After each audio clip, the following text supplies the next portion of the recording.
नमस्कार। आज हम परमेश्वर के वचन का और गहराई से अध्ययन करने के सिद्धांतों पर बात करेंगे।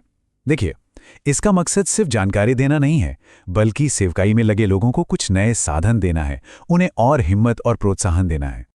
चलिए किसी भी अच्छे अध्ययन की शुरुआत उसकी नींव से करते हैं, और वो नींव है ये बुनियादी सच्चाई कि पवित्र शास्त्र कोई आम किताब नहीं है। ये परमेश्वर की प्रेरणा से जन्मी एक बिल्कुल अनूठी, एक जीवित शक्ति है। इसी बुनियाद पर बाकी सब कुछ खड़ा होता है। इस पूरे सफर में हम 5 खास हिस्सों से गुजरेंगे। सबसे पहले हम बाइबल को एक जीवित दिव्य पुस्तकालय की तरह देखेंगे। फिर ये समझेंगे कि अपनी आत्मा का पोषण सबसे पहले क्यों जरूरी है। उसके बाद कुछ सरल आदतें जो स्थायी मजबूती देती हैं। फिर वचन में गहराई तक उतरने की कुछ तकनीकें, और आखिर में ज्ञान को कर्म में कैसे बदलना है। तो चलिए पहले भाग से शुरू करते हैं। एक जीवित दिव्य पुस्तकालय, यानी बाइबल की जो अनोखी प्रकृति है उसे समझना।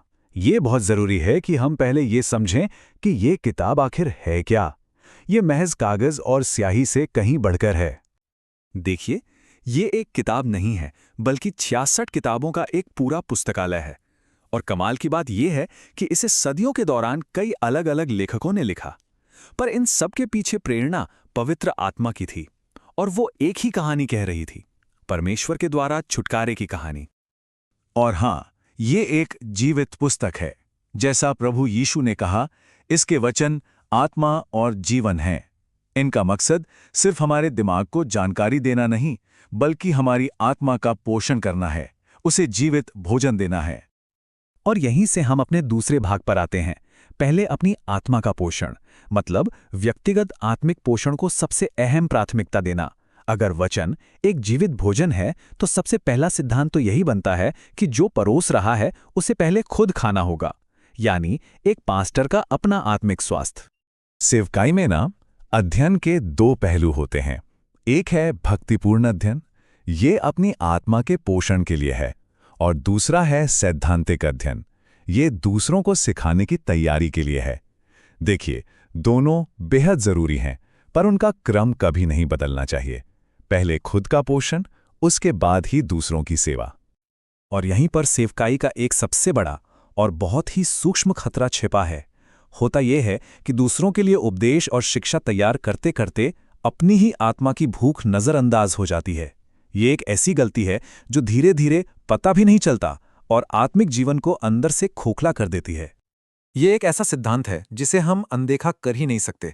सीधी सी बात है, एक उथली सेवकाई एक उथली आत्मा से ही निकलती है। एक पास्टर की अपनी व्यक्तिगत आत्मिक गहराई ही उसकी सेवकाई के असर को तय करती है। तो फिर हम अपने तीसरे भाग पर आते हैं, सरल आदतें, स्थायी मजबूती, यानी एक निरंतर और फलदायी अध्ययन की दिनचर्या बनाना। अब सवाल ये उठता है कि आत्मा को पोषित किया कैसे जाए, और इसका जवाब किसी मुश्किल तरीके में नहीं है, बल्कि कुछ बहुत ही सरल मगर शक्तिशाली और सुलभ आदतों में छिपा है। देखिए, शुरुआत बहुत बुनियादी है, और यही तो इसकी खूबसूरती है। गहरी समझ के लिए किसी खास डिग्री की जरूरत नहीं है, बल्कि बस एक सरल अनुवाद वाली बाइबल जिसे आसानी से समझा जा सके, रोज पढ़ने का अनुशासन, और हर दिन की शुरुआत वचन के साथ करने का एक पक्का फैसला। बस इतना ही चाहिए।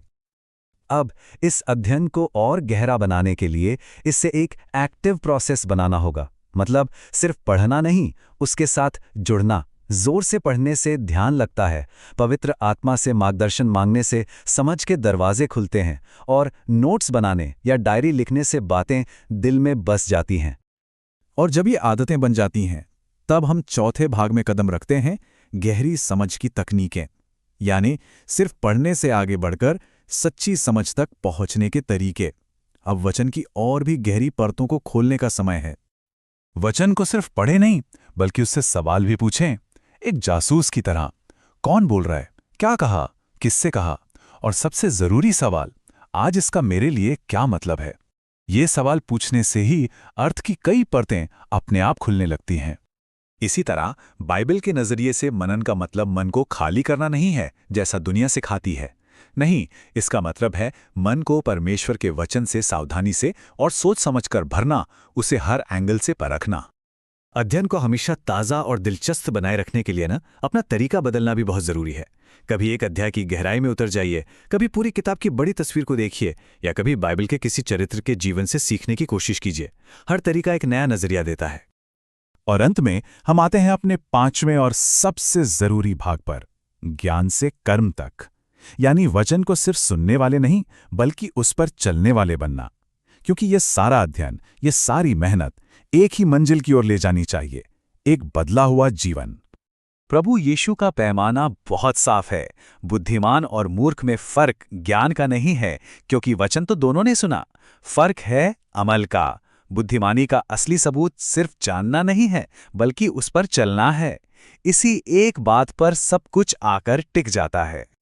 इसे ऐसे समझ सकते हैं कि अमल करना ही वो पुल है जो ज्ञान को आत्मिक विकास से जोड़ता है। बहुत कुछ जानना और उस पर ना चलना पुल के एक किनारे पर बस खड़े रहने जैसा है। पार जाने के लिए उस पर चलना ही पड़ेगा।